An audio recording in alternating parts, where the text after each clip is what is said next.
the Jaipur Literature Festival, and we are right here at Darbar Hall. A Tale of Two Subcontinents. Please welcome David Reich in conversation with Tony Joseph. This session is sponsored by Paul Getty Trust Series.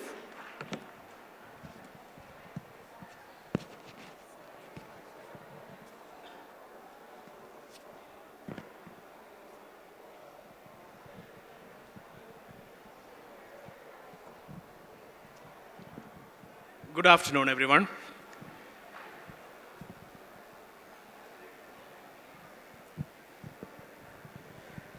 A very simple idea that took shape a few decades ago, that the human genome contains within itself not just the information necessary for us to grow biologically, but also the history of our species, is today revolutionizing our understanding of our prehistory on continent after continent. At the forefront of this radical shift, leading it and also receiving some brickbats along the way, is geneticist Professor David Reich of Harvard University, who also built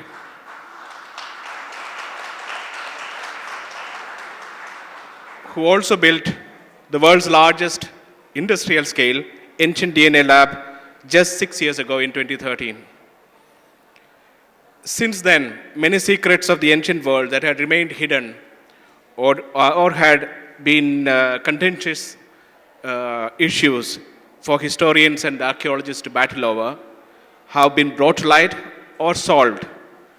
For example, we now know that all non-African modern human populations carry a little bit of the Neanderthal ancestry, a discovery that Professor David Reich was directly involved in. We also know that some non-African populations carry a little bit of the Denisovan ancestry, thus proving that archaic humans and modern humans were not as far apart as we had imagined genetically. We discovered that the population of Europe was largely replaced by a mass migration from the Eastern European steppe after 5,000 years ago. We also discovered that steppe pastoralists from Central Asia reached South Asia after 4,000 years ago, bringing new languages and cultural practices. I first came to know about David Reich and his work quite accidentally in the course of my research into the Harappan civilization.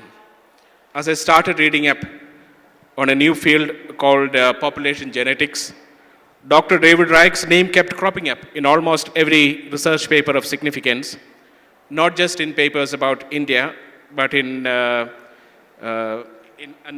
parts of the world as well.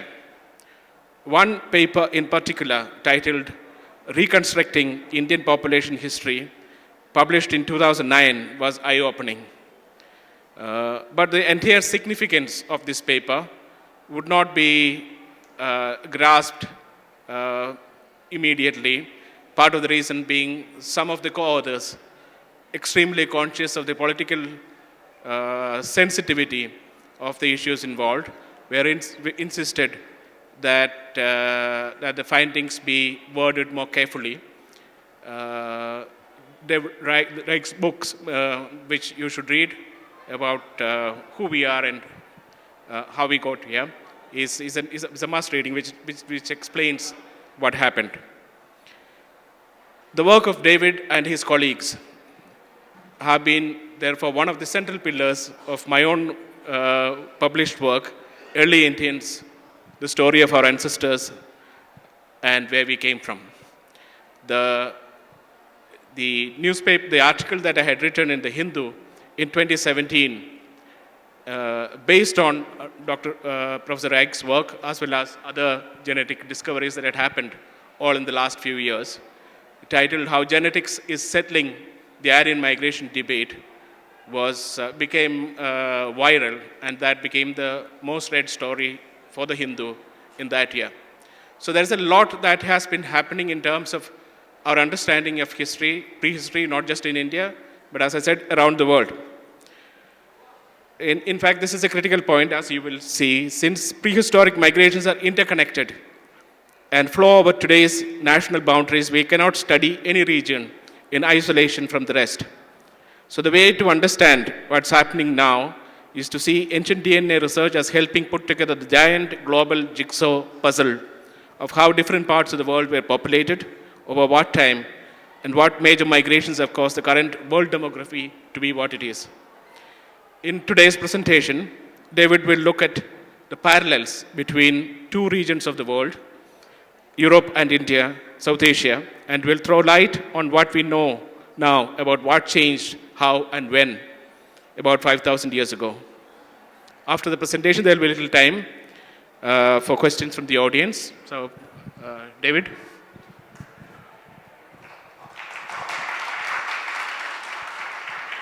Do people hear me? Okay, is the video on? Perfect, thank you. So I'm going to be telling you, the talk today is entitled A Tale of Two Subcontinents. So these are two subcontinents of Eurasia. One of them is Europe, one of them is India. They're about equal in size. They've, in prehistory and more or less today, on the same order of magnitude in terms of population size. And if there's one thing that I wanted you to take home from this talk, it's that they have remarkably parallel histories, prehistories before the time of writing, of being both a mixture of three major ancestral populations, some of which are non-indigenous. They're of course very different histories as well, but I wanted to emphasize these parallels, not all of which you may be aware of. So, next slide, please. So the work that I'm going to be telling you about is premised on the new technology of ancient DNA, which became available only in 2010 for the first time, and has really transformed our understanding of prehistory, challenging many things that we knew about before. So ancient DNA starts with a bone. So this is a ear bone, which is the type of bone we often study because it contains up to about 100 times more DNA than other parts of the skeleton. In a clean room where the goal is to protect the sample from the people handling it, we remove the most DNA-rich part, which is the cochlear portion of the ear bone or other parts of the sample. We grind them up into powder. We release the DNA from the powder, removing the mineral content and the protein content in a watery mix, and we turn the DNA into a form that can be sequenced into one of these by one of these modern sequencers that have made DNA sequencing literally about 1 million times cheaper over the last 15 years. So because of this ancient DNA revolution that's made possible by this new technology, there's been a dramatic increase the amount of DNA, the whole genome DNA, where we can read off almost the entire sequence of our DNA from the first genomes published in 2010 to maybe 14 whole genome sequences available in 2013 to more than 100 times that number today. And with such a vast increase in sample size, it's possible to ask and answer questions about the past that were simply not possible to answer before. So what's happening right now in the field of genetic studies of human history, where the first time we can go back to an archaeological site, take skeletons from that archaeological site, sequence their genomes, and understand in exquisite detail how they're related to other archaeological samples and people today, that's an incredibly powerful technology that when we use it is revealing again and again that what we thought we knew before about how these ancient people were related to each other is wrong. And so again and again, this DNA, this new microscope, this new scientific instrument, when turned on a new problem, is unsettling the pre-existing debate. And I'm going to tell you two examples of that in this talk. Next slide, please. So I wrote a book describing this ancient DNA revolution, and here I'm going to be focusing on chapters 5 and 6 of that book, which are the history of Europe and the history of India. Next slide, please. So I'm going to start by talking about, next slide, So I'm going to start by talking about the genomic formation of Europe as learned from ancient DNA. So Europe is the first place where ancient DNA science was substantially applied, and still the great majority of samples that are available with whole genome sequences are from Europe. That's not because Europe is more important than other parts of the world, it's just it was in the backyard of the scientists who started this work, and the revolution in ancient DNA is still so new that that's where still most of the data are. The second half of my talk, I'll tell you about what we're beginning to learn about Central and South Asia from applying this ancient DNA technology there. So a question that you can ask with ancient DNA is, to what extent are cultural processes in prehistory, the time before writing, propelled by movements of people? And here's in two important cultural processes that are documented in European prehistory. One of them is the spread of farming into Europe. Farming was not invented in Europe. It came from the Middle East about 11 to 12,000 years ago, the first place in the world where farming was done.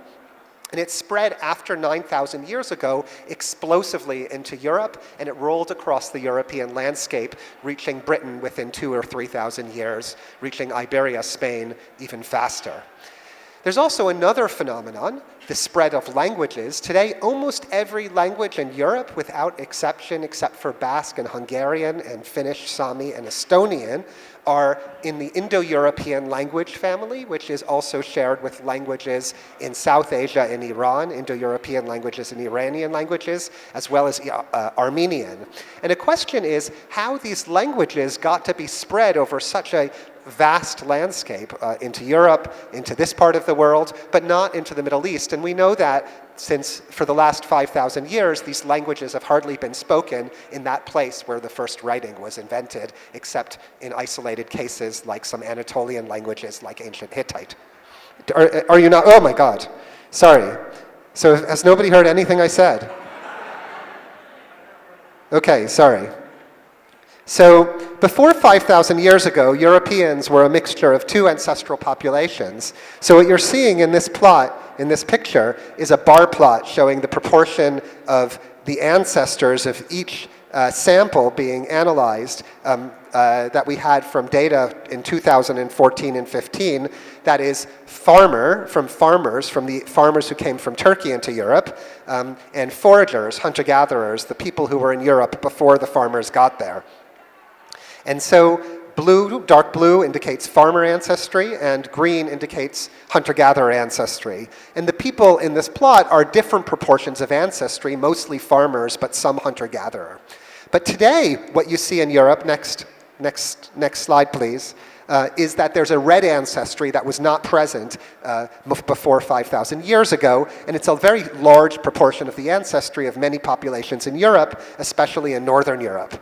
And the question is, how did it get there between 5,000 years ago and today? So we figured that out, along with other colleagues in 2015, through ancient DNA work. Next slide, please. And I'm going to show you now a still movie of how the history of Europe unfolded over the last 10,000 years through learning about it through DNA. And so what I'm going to show, what you're seeing here is data from about 1,000 present-day people from Western Eurasia. And so that map shows you where these individuals, each point represents whole genome sequencing data effectively from an individual. And this map shows you where they're from. So for example, the red dots are from Northern Europe, the green dots are from the Caucasus and Armenia, and so on. So what this is what's called a principal component analysis, and you should think, I'm just going to say briefly what this is. You should think of this data as a large grid. So we're looking at about 600,000 places in our DNA where people vary, where at most of our DNA sequence, we're 99.9% similar to each other. For example, the DNA sequence you get from your mother and your father at any place is 99.9% similar in terms of the 4 DNA letters, adenine, cytosine, guanine, and thymine. But here we're looking at about 600,000 places where people vary in the world. Some people might have an adenine, some people might have a cytosine.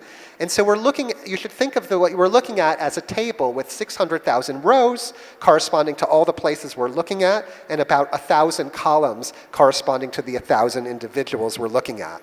And in each cell of the table is a 0, 1, or 2, depending on whether you have 2 adenines, one of the letters of DNA, an adenine cytosine, that's a 1, or cytosine cytosine, that's 2.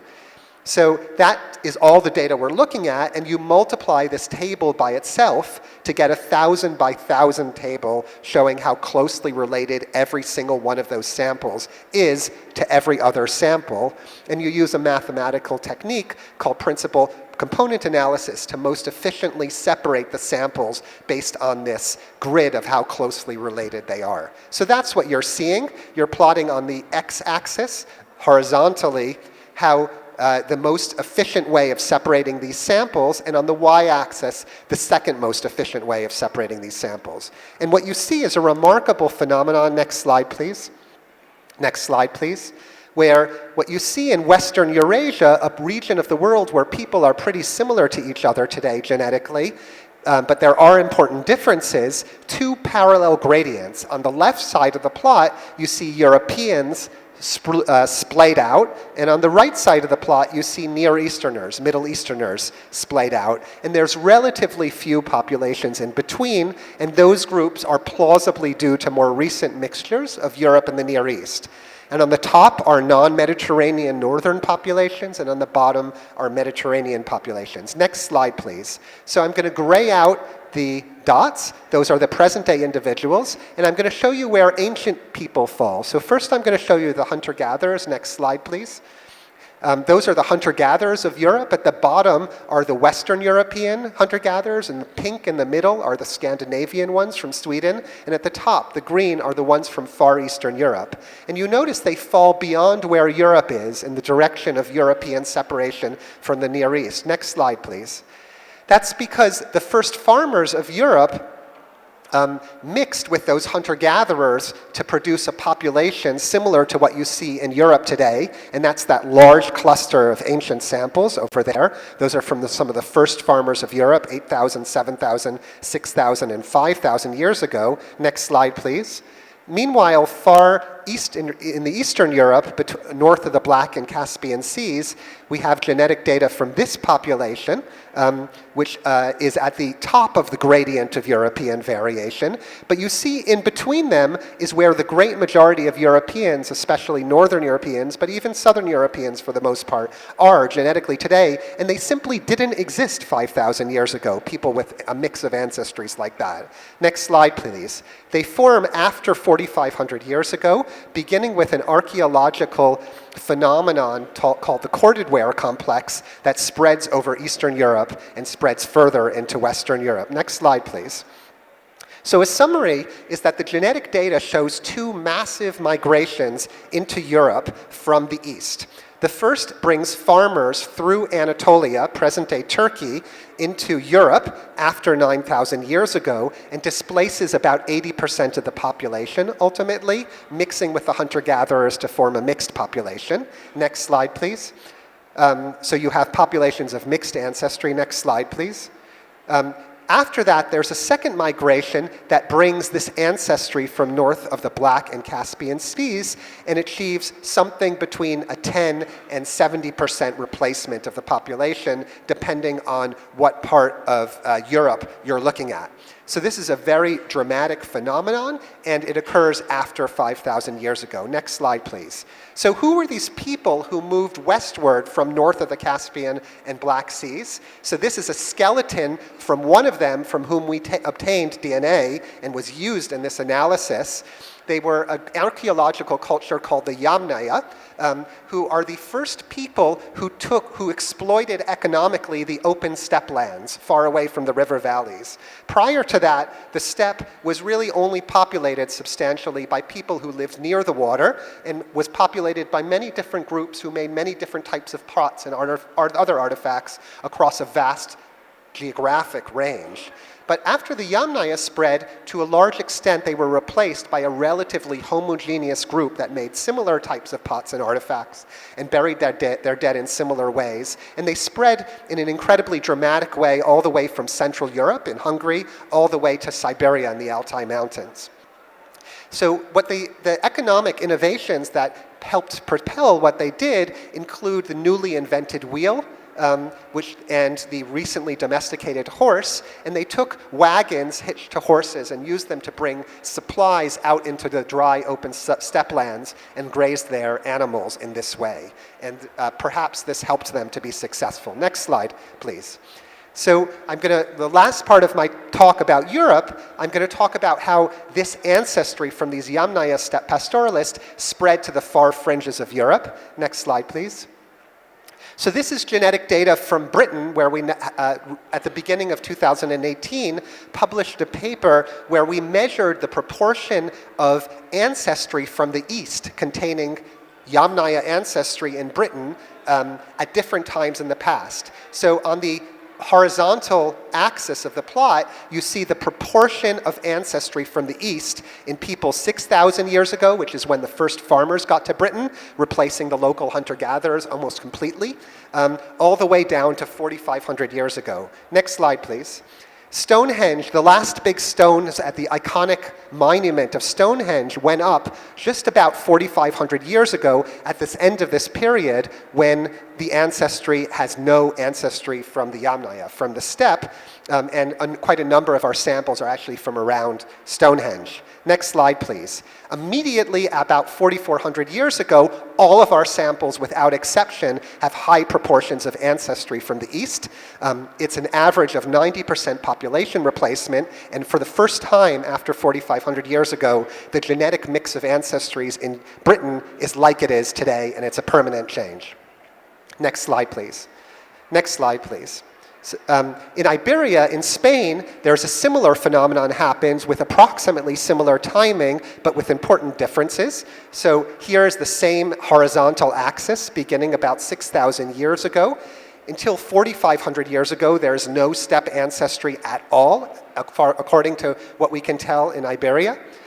Beginning 4,500 years ago, there are sporadic individuals who have lots of ancestry from the steppe, but they're coexisting with people who don't have it. We don't detect that in Britain, and that's quite interesting, and we're not 100% sure whether the previous British population completely disappeared, or whether we're just not seeing it because they cremated at that time in Britain, the way many people cremate do in India today, and as a result, we just might not be seeing as many of the old population and the new population coming in buried. But there's a period of a few hundred years of overlap in Spain, and suddenly about 4,200 years ago, at the beginning of what's called the Bronze Age, when bronze begins to be intensively used in Spain, these two populations mix convulsively, and there are a mixed population forms. Next slide, please. And it's about a 40% population replacement, so we can show that this population arose as a mixture of 60% of the local indigenous group and 40% of the incomers coming from the East. Next slide, please. So the thing I wanted to draw your attention to is the coloring of these dots. So the coloring of the dots is blue if the Y chromosome of the individual, so the individuals who are male are colored, the ones who are female are open circles. For the males, you can look at their Y chromosome DNA, which men inherit from their fathers, and you can determine whether the Y chromosome is typical of early European farmers or people from the steppe. And what you notice in Iberia is after 4,200 years ago, the local Y chromosomes are gone. And what that means is that even though it was only a 40% replacement of the local population genome-wide, it was 100% or nearly so replacement of the Y chromosomes. And what that's telling you is something about the nature of the interaction between the incomers and the local people. It's telling you that the males coming in had preferential access to local females and displaced somehow, of course we don't see exactly what happened, the local males. So it's telling you it was not an event of equality in which these two groups participated in an equal way. Next slide. So now I'm going to move to the second part of my talk, which is the other subcontinent of Eurasia, which I'm going to argue in this talk has a remarkably parallel history. I'm going to begin this part of the talk by talking a little bit about the modern complexion of variation in South Asia, which is actually how I developed with my colleagues many of the statistical and analytical tools for learning about population history that we later applied to detecting Neanderthal mixture in non-Africans and studying European populations. We did a lot of this development first in India. So in 2007, I started working with Kumarasamy Thangaraj and Lalji Singh in CCMB in Hyderabad to try to understand Indian population history. And this is data that we published, this picture is from data we published in 2009. It's another of these principal component analysis plots where instead of West Eurasian populations, I'm co-plotting here West Eurasians, West Eurasians who are in the far left. So the dark blue and the dark red in the far left bottom are Europeans of different types in Europe. On the far right are Chinese groups and people from far northeastern India who speak Tibeto-Burman languages that are a little related to Chinese. And on the top are Indo-European and Dravidian people from South Asia, as well as people who speak Mundari Austroasiatic languages. Next slide, please. So many people who speak Indo-European and Dravidian languages form a gradient, a line of different levels of proximity to Europeans on this plot. There's also other incredibly interesting, important phenomena in India. Can you go to the next slide, please? So you see groups who are not part of that line, and those often, but not always, speak languages like Munda languages from the tribal belt, especially in central and eastern India, and I'm not going to talk about them. They have their own incredibly important and interesting history that we and others have looked into, but I'm going to talk to you mostly about the formation of this gradient, this Indian cline of relatively greater or lesser proximity to Europeans, Central Asians, or Asians and Middle Easterners. Next slide, please. So what we proved in 2009 was that this gradient is definitively due to profound mixture between two highly divergent source populations in South Asia, as different from each other as Europeans and East Asians are today. We called one of them the ancestral North Indian, which we know is related deeply to Central Asians and Middle Easterners, although at the time we were not able to determine how they're related, and now we can determine exactly how they're related. And the other group, which we call the ancestral South Indian, is deeply related to East Asians, Southeast Asians, and Asian and hunter-gatherers such as indigenous Andaman Islanders who today live on some of the islands in the Bay of Bengal. Next slide, please. And the reason that people have different levels of proximity to Europeans and Central Asians today is that people in India today are mixtures in different proportions of these two very different ancestral populations. And we were able to prove even more clearly that these two groups don't exist anymore, that they must have existed before, but they no longer exist. Nobody without exception in India is an unmixed representative of these ancestral populations. Next slide, please. The proportion of ancestry related to West Eurasians, ancestral North Indian, is significantly higher, but with important exceptions in people who speak Indo-European languages, who live in the north of India primarily, than in people who speak Dravidian languages in the south of India. And even controlling for language and state, people who are of traditionally upper caste in the traditional social stratification system in this part of the world tend to have significantly more ancestral North Indian and West Eurasian related ancestry. And what that's proving is that the formation of traditional social stratification and the formation and differentiation of languages is in some way historically related to this mixing process. Next slide, please.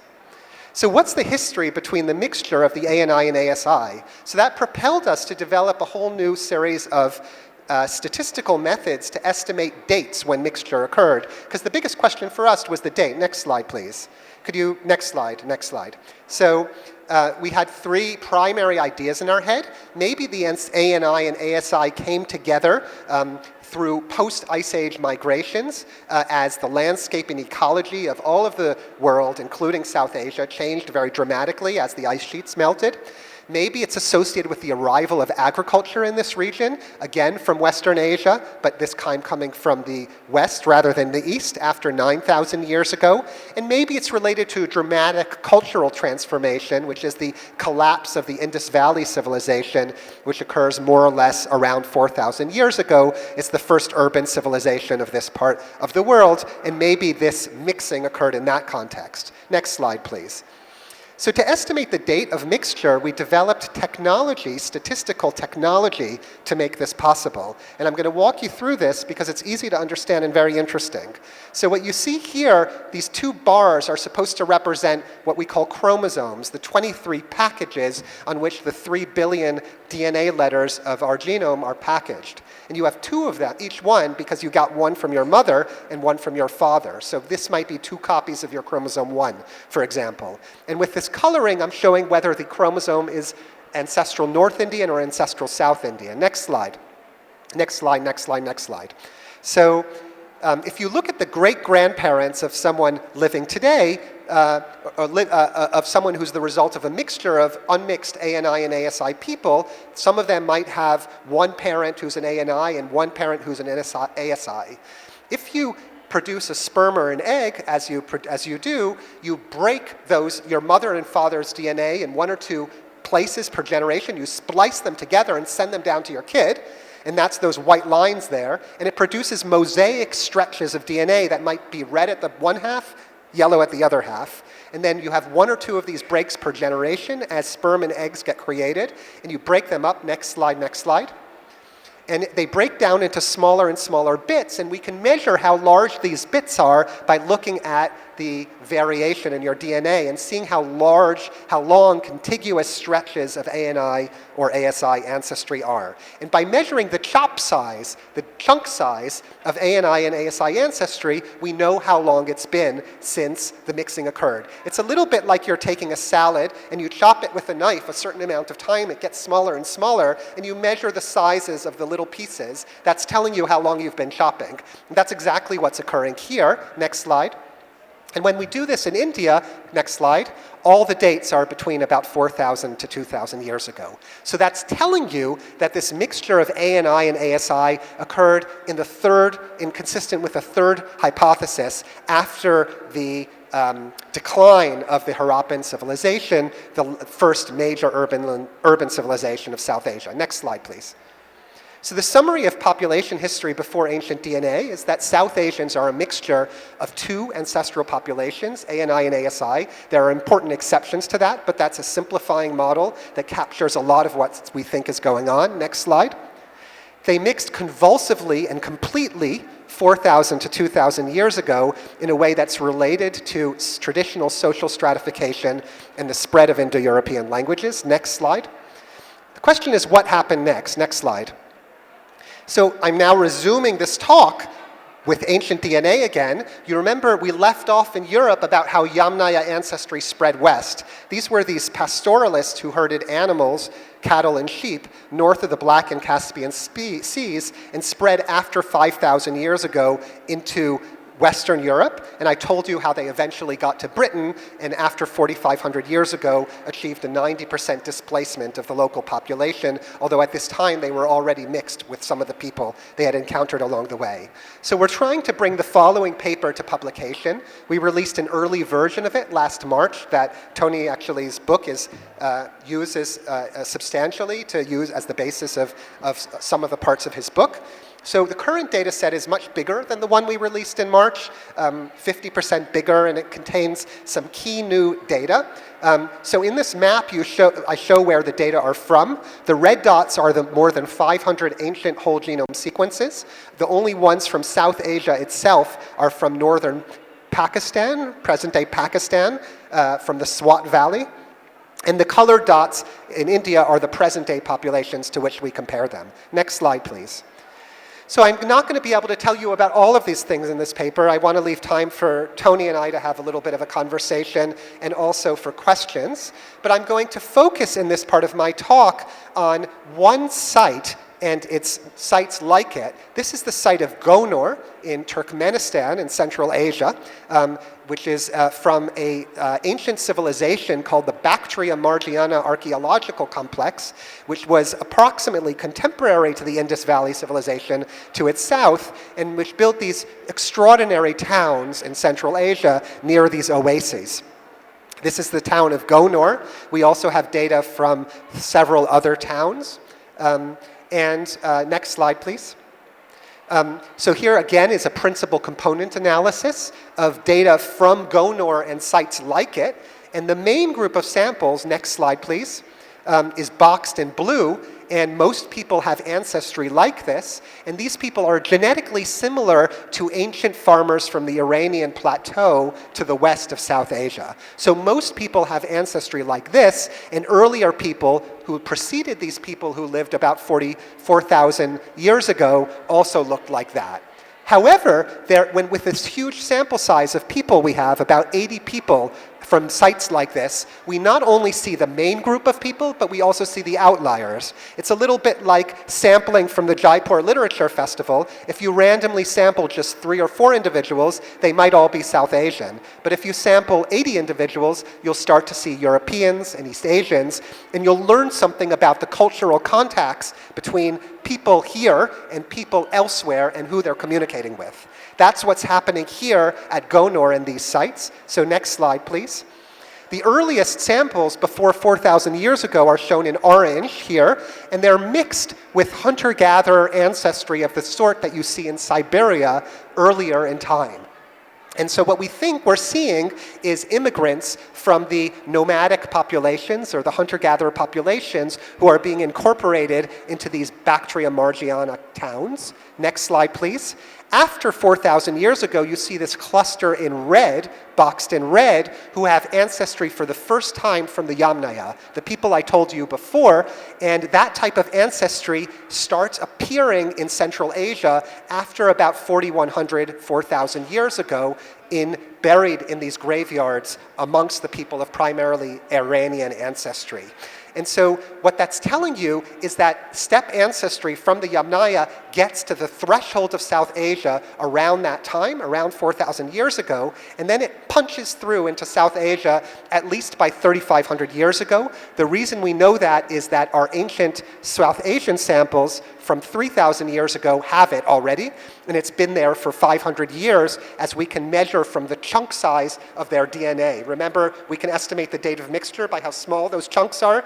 We can see that in the individuals from northern Pakistan. It's been in those groups for 500 years. So we now rather precisely know when this steppe ancestry pushes through into South Asia. It's between about 4,000 and 3,500 years ago. Next slide. Oh, no, sorry. So the green dots on the right of that slide are data from 11 individuals we have from 2 sites. One of them is Gonor, and another is another non-Bactria margiana site from eastern Iran, which are known to have been in cultural contact with the Indus Valley civilization. And in both of those sites, the minority ancestry type have South Asian admixture, typical of what you see in peninsular India today.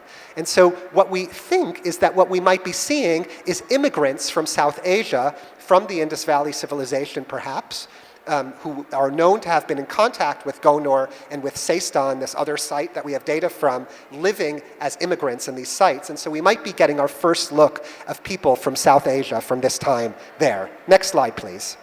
So our hypothesis of what's going on is that there's 3 layers of mixture in South Asia. Layer 1 is more than 4,000 years ago, and we call it the Indus Periphery Cline, because we don't have data here from the Indus Valley civilization itself, but we're hypothesizing that this ancestry we see in immigrant form in Gonor and in Iran is of this type. And what you see is that these people are splayed out along the bottom of this triangle, which is showing the proportions of ancestry of all of these samples from 3 source populations: steppe, Iranian related, and peninsular Indian related. We don't have direct samples from the bottom 2 sources, but that's the 3 sources related to those sources. And people have different proportions of ancestry related to Iran and peninsular India, but at this time, no steppe ancestry. Next slide. After 4,000 years ago, we see in northern Pakistan different proportions of ancestry related to the steppe. Next slide, please. Next slide, please. The ancestral North Indians form along that gradient of steppe ancestry 4,000 to 3,500 years ago. Next slide, please. The ancestral South Indians form after 4,000 years ago as a result of mixture from people on that Indus periphery gradient with hunter-gatherers from peninsular India. It forms afterward. And next slide, please. The large number of groups in India today are mixtures of these 2 mixed populations that are in turn coming from 3 deeper sources. Next slide, please.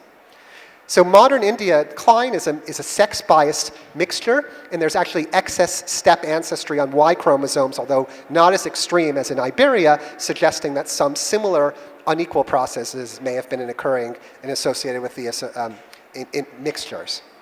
Next slide, please.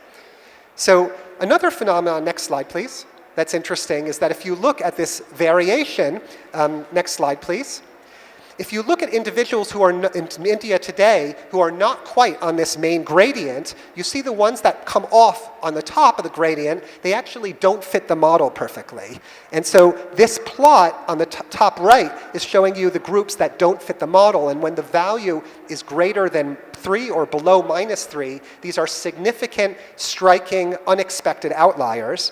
And if we label people according to whether they're from Brahmin groups or Bhumihar groups, which is a group that sees itself traditionally as priestly, but is not accepted by others sometimes as being a priestly group, you see they cluster very far to the extreme on this plot. And that's telling you that they have more steppe pastoralist, Yamnaya-related ancestry than other groups in India controlling for their overall proportion of West Eurasian ancestry. So Brahmins are traditionally custodians of the liturgical Indo-European texts like the Vedas, and what that's telling you is a new line of evidence that the Indo-European culture in South Asia is related to steppe ancestry. The other thread suggesting that movement of steppe ancestry into India is related to Indo-European culture is the shared languages with Europe, which are traced rather accurately and strikingly by Yamnaya ancestry and its spread. Next slide, please. So in summary, there's these two parallel subcontinents of Eurasia, Europe and India. Next slide. Farming develops in the Near East 11 to 12,000 years ago, spreads explosively after 9,000 years ago, both west and east. Next slide. It spreads across both subcontinents. It takes a few thousand years in each case as farmers have to overcome ecological barriers. In Europe, latitude, which makes the Near Eastern crops harder to grow. In India, a different rainfall pattern, which makes winter rainfall pattern crops harder to grow. Next slide, please. Next slide, please. Meanwhile, the Yamnaya form in the steppes north of the Black and Caspian Sea. They spread. They get to mainland Europe a little bit before they get to the boundaries, to the threshold of South Asia. They form mixed populations. Next slide, please. And mixtures of these mixed populations form the primary gradients of ancestry in both places today. There's also incredibly important differences, but I wanted to highlight that parallel of an indigenous population, spread of farming, which may or may not, in the case of India, be related to large-scale movement of people. It's possible that the Iranian-related ancestry has been in the Indus Valley for a very long time before farming. That's not yet determined with ancient DNA, but certainly it comes in from the outside in Europe. And the steppe pastoralist ancestry, in both cases, clearly comes in from the outside. Next slide, please. So I'm going to conclude by talking about what happens next. So in India today, there's extraordinarily high population structure. In 2009, we measured by some statistical measure how different typical groups in India are, and it was 3 times greater than what you see in European populations. Next slide, please. And this is true even controlling from what state you're in, for what language group you speak, and for what the traditional social status people are from. Next slide, please. Next slide, please. So one thing that this shows is that India actually is not a large population. You might think that 1.3 billion people is a large number of people. However, actually India is a small population, or rather it's a large number of small populations. So China, Han Chinese are a truly large population. There's not substantial barriers to mixing. People are freely mixing across groups. But in India, there's very strong boundaries to mixture across groups. Next slide, please. So what we've done, a lot of the work in our laboratory has been documenting these very strong barriers to mixture. For example, using this chunk size trick where we look at the chunks of broken DNA from relatively small number of ancestors who gave rise to large number of descendants today. We can estimate how long ago it's been since a group was founded and expanded. So for example, the Vaisya, a group in Andhra Pradesh of a few million people, next slide please, have a founder event that's 2,000 to 3,000 years old. Next slide please. So what that's telling you is that the Vaisya in Andhra Pradesh have been living right next to other people for 2,000 to 3,000 years with almost no gene flow into them. So there's been incredibly strong endogamy in this group. So there has been a literature, a revisionist literature, which has argued that caste in modern India, the social stratification and differentiation system, might only be a few hundred years old. It might be an invention of British colonialism in the sense that it became more rigid under colonial rule and it was used as a way of governing the subcontinent. Next slide, please. But genetics shows that many current distinctions among groups are very ancient, at least 2,000 to 3,000 years old in the case of the Vaisya and actually also multiple other groups we've analyzed. And that strong endogamy that today is manifested in caste must have shaped marriage patterns for thousands of years. Next slide, please. So genetics has documented a cultural change. If you listen to what I've said in my talk, next slide, please. After 4,000 years ago, the ANI and ASI mixed traumatically to form these mixed populations. And then, next slide, please. And then there was a profound switch to endogamy where dramatic mixture stopped, or it happened much less. So in the earliest Vedic texts, as I understand it, I'm an outsider, I'm an amateur, the Rigveda, the oldest parts of the Rigvedas, have non-Indo-European names for some of the kings and poets, suggesting that that was a society that could incorporate people who were outside of the culture that those people were from. But in the final chapter of the Rigveda, the appendix added later, there's described a very strong, the beginnings of a caste system that is then codified in the law code of Manu hundreds of years later in a very strong caste system, which clearly has had some kind of impact long term. Go on, next slide, please.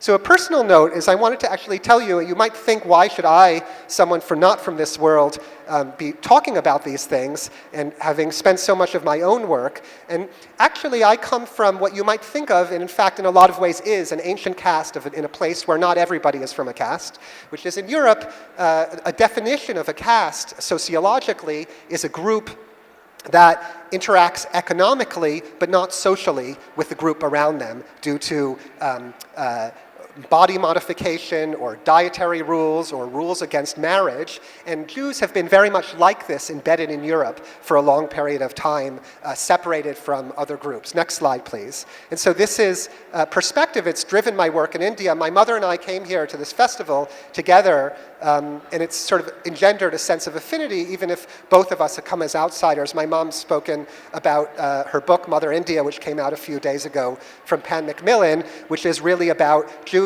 from this West Eurasian caste coming to Varanasi, a place with a lot of parallels in some ways to Jerusalem, although in a completely different cultural background, and encountering and interacting with it. Next slide, please. So Jews, because of their history, a very strong founder event in Europe 500 years ago, where a relatively small number of people gave rise to millions of descendants today, are afflicted by many rare diseases. All of us carry a few dozen lethal, dangerous mutations that would kill us if we had 2 copies of them. If you are a founder of a population who has many kids, and then your kids have many kids, and then those kids have many kids, then your descendants, some male and some female descendant might marry each other dozens of generations into the future, and those 2 lethal mutations might come together and produce an offspring. So, for example, in my family, I have a first cousin who died of one of these rare diseases. My mother has another first cousin who had one of these rare, devastating diseases. Next slide, please. So it's a huge medical opportunity in India because there's all these founder events. And a substantial amount of my work over the last decade has been trying to document this. In 2017, we surveyed more than 260 groups in India, and about 80 of them had founder events stronger than in Jews, where there are dozens of rare disease mutations that we regularly know and get screened for when we're thinking of having a kid. Next slide, please. So if you look on this plot, on the horizontal of this plot is just different groups, and on the vertical of this plot is the strength of the founder event relative to my group, Ashkenazi Jews, on the red dotted line. And you see all of those groups there on the right, for the right third, have founder events strong, and in some cases much stronger than Ashkenazi Jews, with an expected much higher rate of recessive diseases. However, this reality is not really appreciated in many places in India. There's very little knowledge about looking for these variants, and in fact, because of the worry about actually identifying caste and group in this country. People are specifically, well-meaning people are specifically not asking people about their particular group, even though it's clearly likely to be producing tens of thousands, maybe up to 100,000 lethal new births every year in this country. So next slide, please. There's groups with millions of people. Next slide, next slide, next slide. With millions of people. Some of these castes you'll know, up to tens of millions of people. Next slide, please.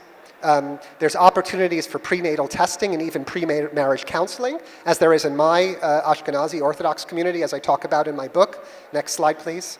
And there's an opportunity for identifying these diseases. I'll end my talk there and hope that we can have a conversation for 5 minutes with Tony and maybe open it up to questions for the remaining 5 minutes. Thank you.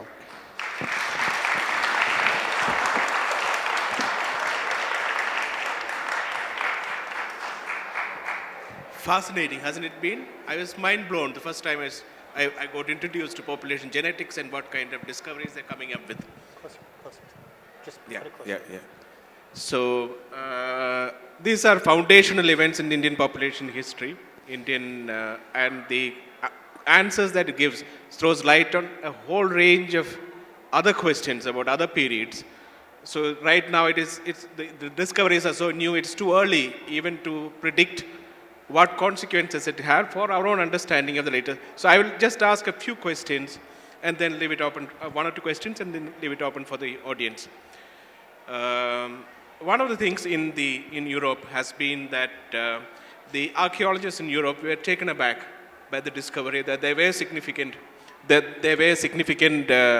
migrations from the Eurasian steppe into Europe that changed their culture and demography. Why were they taken away? They were already, and how has this now been accepted? So Tony's question was, there was a lot of surprise at the suddenness and dramaticness of some of these mass movements of people that have been documented with the ancient DNA. So there's some political background, of course, to all of these questions, and of course in India there is too, but I'm going to talk about Europe. So the Nazis, the Germans before the Second World War, used the archaeological research in Europe at the beginning of the 20th century to justify claims to territory. So they, for example, argued that the Cordidware, this first group that we now know had steppe ancestry in Central Europe coming from the Yamnaya, they argued that these were the first Germans. They spoke the Indo-European languages, then the origin of some of the early Indo-European languages, and their ancient territory, which could be, they argued, determined by where pots of that type were spread, was the natural homeland of the German people. And it was used as a claim to territory. It was argued that the spread of a certain type of archaeology and way of making pots was coincident and the same as the movement of people. After the Second World War, there was a strong reaction amongst archaeologists and anthropologists to the use and abuse of archaeology on the part of the Germans in order to claim territory and to justify terrible things. And it began to be seen that migration and movement of people was not an important process in history, and instead, when you see change in the archaeological record, it's due to communication of ideas, similar to when a cellular phone is invented in one place, it spreads elsewhere. So that was really the dogma amongst many people, that you should assume that it's cultural communication and spread of ideas, not movement of people when changes occur, until just a few years ago. And then the genetics comes, and in certain places in Europe, it shows there's very dramatic turnovers associated with some, but not all, of these major cultural transformations. And some of the changes are very rapid, like the one you see in Britain within 100 years or 200 years, a 90% population turnover of the population, a large minimization of the population that built Stonehenge. And so that's been a challenge for archaeologists to incorporate into a dialogue and a discussion about the nature of this that was not had even anywhere in that discussion a view that the changes could be so dramatic. So this is what I was trying to say at the beginning about the power of ancient DNA. When you use this new scientific instrument, like an ancient microscope, to look into these things that have never been looked at before, it's much like using a microscope was in the 1600s when it was first invented and for the first time turned to look at the world of microbes. Suddenly you see cells for the first time. Suddenly you see microscopic structures on insects. It's a revelation. It's completely different. It forces change in the way of thinking. And so I think this is a little bit what you were referring to. Just one more question. You talked about the gender disparity or the difference between, in some of the migrations, especially the steppe migrations. Was that also the case with farming-related migrations earlier, or do we have evidence of that? So the question is gender-biased gene flow and mixture, which is a kind of canary in the coal mine way of detecting whether the movement of people in mixture was an unequal process. So in Europe, again, where we know the most, the mixture of farmers and hunter-gatherers has been documented to be sex-biased most clearly in one place, which is in Northern Europe, about 6,000 years ago or so, where hunter-gatherer populations from Northern Europe who were protected by their cold environment from farmers. So farmers just couldn't go all the way to the Baltic Sea in Europe because their crops wouldn't work there initially. And so the hunter-gatherers were protected initially from being overrun by 1,000 or 2,000 years by the fact that the crops didn't work. And at that time, during that time, they learned farming techniques and they learned how to interact with the farmers. And in fact, the funnel beaker culture of Northern Europe and the megalithic monuments, which in Britain, for example, eventually is related to Stonehenge, for example, is actually derived culturally more from the hunter-gatherers than the farmers. However, females from the farmers were incorporated into these groups. So you have a patrilocal, local male hunter-gatherers, female farmers coming in and probably bringing farming technology into these places, and also a lot of the technology of tool making and so on into these places. And so you can actually see a sex-biased process in the mixture of hunter-gatherers and farmers in Northern Europe. The steppe mixtures are biased in different complex ways in different places. For example, in the Swat Valley, it's the opposite. It's local people who are the males and the steppe females get incorporated into that community. Okay. There's time for just 2 or 3 questions. Please. I was wondering if you did a Y chromosome analysis of the Indian population to see if there was gender-related displacement. And the other question was, is the increased proportion of ANI and Brahmins geographically spread out throughout India? And is there any correlation of any of this with skin color? These are somewhat loaded questions, but I wanted to know if you have any answer. Okay, so the questions were, is there Y chromosomes in India? Is there a bias in the proportion of Y chromosomes coming from the steppe compared to the rest of the genome? And the answer is yes. The Y chromosomes are a higher proportion of Y chromosomes in India are from the steppe than overall ancestry. Steppe ancestry overall has made only a modest contribution in India from the Yamnaya, at most 20% and down to 0% in some tribal groups in southern India. But on the Y chromosome, it's somewhat, but not very much higher, telling you that there's some sex bias with relatively more male flow of people who had some steppe ancestry into this region than female. I have not studied myself the correlation of skin color to ANI and ASI ancestry, so I can't really speak to that. There's, of course, an empirical gradient north-south, and ANI ancestry is higher in the north, but I don't know how that specifically correlates to steppe ancestry.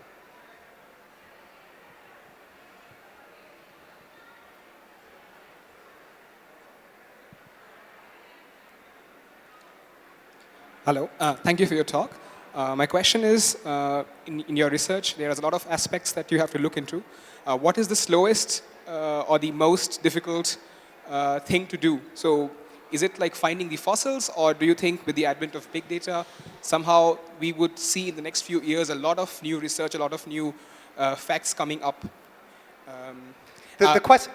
I have another question, which is, if it is the case that we have a lot of new data which will come up in the next few years, what is your experience in people digesting this new information? Because, of course, we have some identity anxiety these days all over the world, and this new revelations, how do you think would it affect the people who are digesting this information? Okay, so the question is what's difficult about this data and how much more data will come. So there are so many things that are difficult from this data. The complexity of getting DNA, the miracle of the fact that the whole genome sequence is preserved in ancient bones, the difficulty of getting out of complex places of bad preservation, which are warm and old, for example, India. But many of these issues have been overcome, the technical complexity of analyzing the data. But there's been a doubling or tripling every year in the last few years of the amount of data, and that will go through another 2 doubling cycles before leveling off. So I'd be very surprised if we don't have much, much more data in 5 years and with a much more even global distribution than we do now. So the question is a question about the interaction of this data with identity and how it affects and challenges people's images of themselves. And it's a complex question because the genetic data is challenging many stories people tell about themselves. In fact, in every case I've seen when ancient DNA has been used, it's not been compatible with the stories people have told about themselves in important ways. I personally see this destabilization of identities, of stories about themselves is a powerful thing, because the message that's coming from DNA is that we are all mixed, we are all related to each other in myriad ways that we'd never imagined before. And I think this is a very powerful lesson and very powerful story that explodes racist stereotypes. And if you listen at all to the information coming from this technology, you can't hang on to these old stereotypes and old ways of looking at the world anymore. Thank you.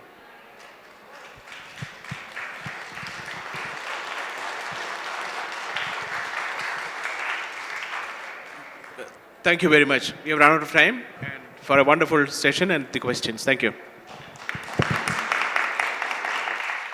Thank you very much, David Reich and Tony Joseph. This session was sponsored by Paul Getty, J. Paul Getty Trust.